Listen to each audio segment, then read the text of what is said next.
It was a rainy night, and I was driving home from my shift at the late-night diner. It was a quiet shift at work. I had a weird amount of energy still, so I knew I was going to have to pop a melatonin. When I got home, I was driving my usual route, a scenic road, during the day, but majorly dark at night, lacking many light posts. There's the occasional little parking lot with cute little strips of stores or family-owned restaurants and shops, and then just stretches of nothingness. And by nothingness, I mean forest, obviously. I was passing one of the aforementioned parking lots of a well-known deli, and under a light post was a woman standing out in the rain with her arm held out. She was waving me down. I slowed as I realized it was a slightly older woman who appeared to be in her mid-50s. Maybe this woman was really tall, like 5'11" or 6', but very skinny. I lowered my window and yelled, "Do you need a ride?" She came over to the front door and opened it, chanting how much of a hero I am. I asked where she's heading, and she said just up the road to town. She was soaking wet, getting my car all wet, but I like to think of myself as a good person, and I couldn't in good conscience leave another woman out there in the cold rain. However, picking up a random man, on the other hand, would be a different story. The woman seemed sweet, but I noticed as I looked at her while talking to her. She was missing a few teeth, very, very off-putting. I had to now wonder if she were homeless. She didn't smell or look like a homeless person, though. But the rain soaking her and her clothes could have been masking any sense temporarily. Plus, her hair was so wet that what may have usually been scraggly undone hair could now have been weighted down and straightened by the water. Either way, the woman was smiling the whole time and didn't seem like a threat. We pulled up to an intersection with a gas station on one corner. I pulled in next to a pump, might as well fill up. I asked her if she wanted anything from inside. I was really doing my good deed for the week, she said. "No thanks, honey." So I went inside to pay the attendant for guests and some spiked seltzers. Since tomorrow was the weekend, when I got back to my car, the woman was gone.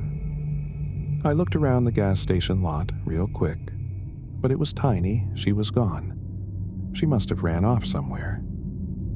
I felt slightly bad, feeling like she was some lost, helpless woman. But part of me also felt slightly relieved. I filled up the tank of my SUV and I was on my way home when I got back to the house. I went straight inside my apartment, which is the first level of a two-family house. There is a tenant upstairs, and me, the front door into the OV was usually left unlocked. Then, the two doors leading to each apartment were locked. I let myself in out of the rain and into my apartment. I set the shelters down on the counter. I wasn't that tired yet, so I took a melatonin and tried to go to bed. Even with the melatonin, though I was having a hard time sleeping that night, my mind was kind of going wild with thoughts. A lot of thinking about that woman I picked up earlier and what happened to her. At certain points, I heard slight sounds from outside of my bedroom, but I dismissed them as sounds from the upstairs tenant boy. Do I wish I was more suspicious before falling asleep? I woke up in my dark bedroom, something that usually would never happen when I take a melatonin. I usually sleep like a baby through the night. I sat up feeling drowsy, feeling really thirsty too. I reached over the table next to my bed for my water, and then I saw and heard something. Across the room from me, I saw someone crouched in the corner of my bedroom behind a clothing dresser with their legs folded. I had to be hallucinating it. I shook my head violently and made weird noises. I even slapped myself in the face, and now whoever was in the corner stood up and walked out of the room. I didn't scream, I didn't say a word. I sat in my bed in literal shock. The part that had me questioning my sanity for a bit after the figure was gone was that there wasn't a single sound from outside the room after this, no footsteps, not the sound of a door closing. I grabbed my phone and called my dad. He picked up, confused why I was calling so late. I told him of what I just saw, and he said, "Trish, you probably just had a night terror." I stayed on the phone with him as I was continuing to become more awake, and I left my room and turned on the lights to the living room outside. It was a small space, there was no one in there. I looked around the entire space and could confirm no one was there. I started to believe that maybe I did just hallucinate it, but still, I slept with the bedroom door locked that night. When I woke up in the morning, I drank some coffee and got dressed for the gym. I went to open the door to the foyer and realized it was already unlocked.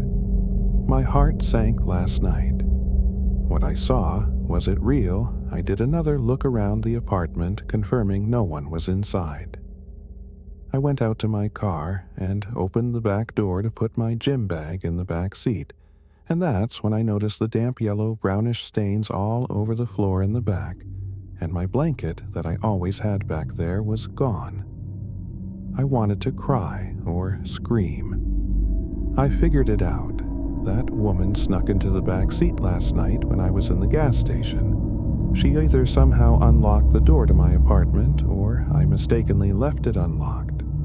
I called my dad again, frantically asking him what to do. He said, "Check and make sure nothing was stolen. And if nothing was, then calling the police really wouldn't do anything." I checked the house and didn't find anything to be missing. Just my blanket from the car. I skipped the gym that day. In fact, I stayed bottled up in my apartment for a while. After that, I was just genuinely disturbed. I didn't want to live there for much longer after that. And so, after that month, I found a new place to live.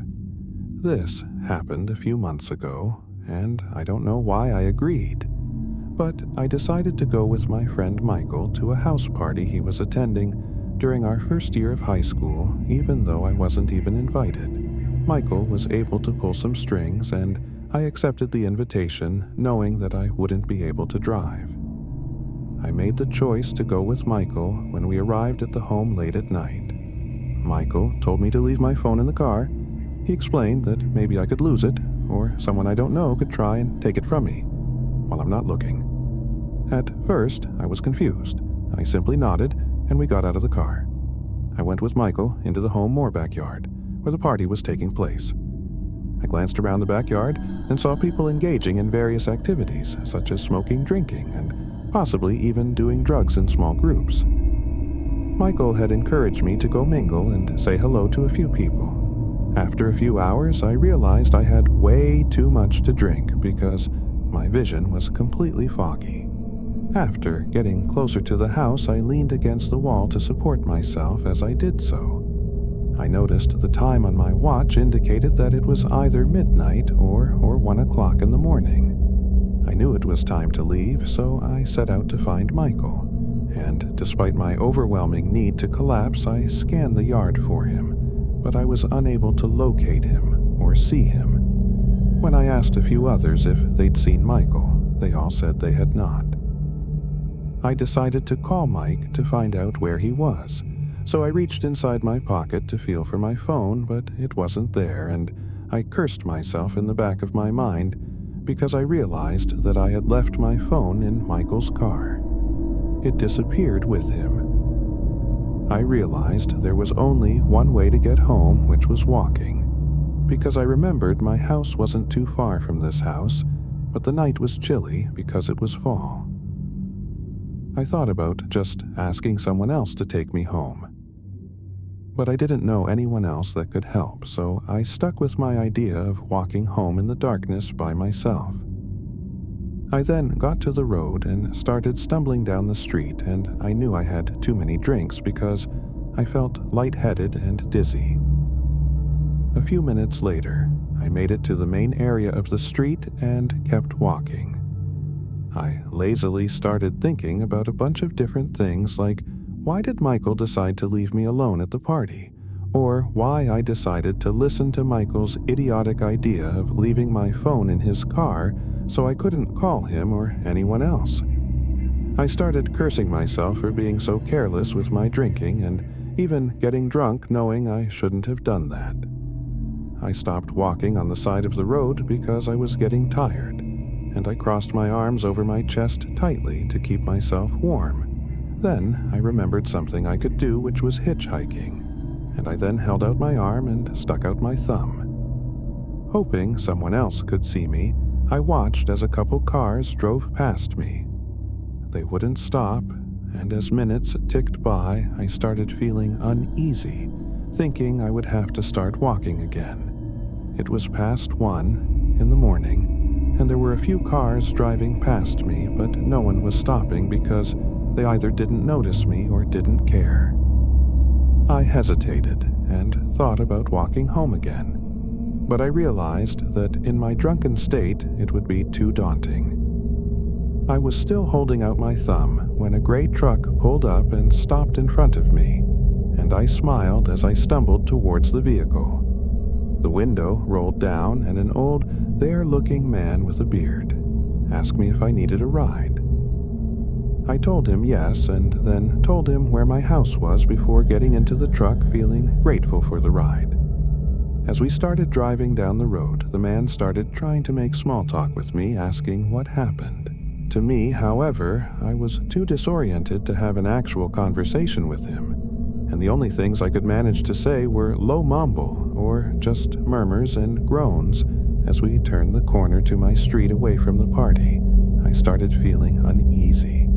For some reason, I couldn't shake the feeling that something was strange about this man. Suddenly, we drove past my house and I told the man that we had just driven past it, and I felt my gut telling me to get out.